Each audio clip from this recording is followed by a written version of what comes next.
She was the daughter of a disgraced queen, a Protestant heretic ruling a small, bankrupt island nation surrounded by Catholic superpowers.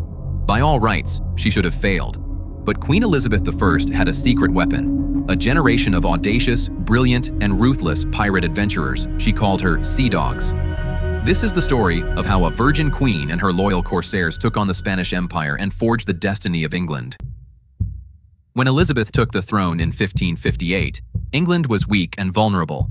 The great Catholic superpower of Spain, ruled by the formidable King Philip II, saw her as an illegitimate heretic. England was too poor to build a navy that could challenge Spain's might directly.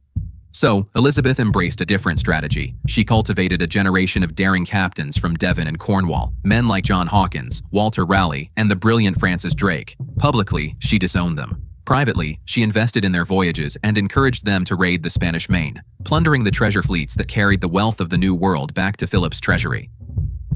The greatest of the Sea Dogs was Sir Francis Drake. He was a brilliant sailor and a fearless pirate. Between 1577 and 1580, he did the unthinkable. He sailed his ship, the Golden Hind, around the world, raiding unsuspecting Spanish ports on the Pacific coast of South America and capturing a treasure galleon so rich it took 6 days to unload. When Drake returned to England, the Spanish ambassador demanded his head. Instead, Queen Elizabeth went aboard his ship and knighted him. It was a stunning public act of defiance. For years, the Sea Dogs bled Spain's empire, funding the English crown and honing their naval skills in a long, undeclared war at sea. Enraged, King Philip began to build the largest invasion fleet in history. In 1588, the invincible Armada set sail, 130 massive ships sent to crush Elizabeth's England once and for all. England's fleet was smaller, but their ships were faster, more maneuverable, and commanded by the battle-hardened Sea Dogs. The English harassed the Spanish crescent formation up the English Channel, but couldn't break it. The decisive moment came at Calais, where the English sent in 8 blazing Hellburner fireships, scattering the Armada in panic.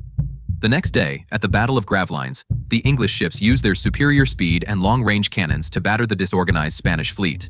A ferocious storm, the Protestant wind, did the rest, wrecking the fleeing Spanish ships on the coasts of Scotland and Ireland. The defeat of the Armada was a stunning victory. It shattered the myth of Spanish invincibility and secured England's survival as a Protestant nation. The age of the galleon was over. The age of the fast, agile warship had begun. Queen Elizabeth and her Sea Dogs had saved England. They had turned a small, vulnerable island into a formidable naval power, ready to challenge for its own empire.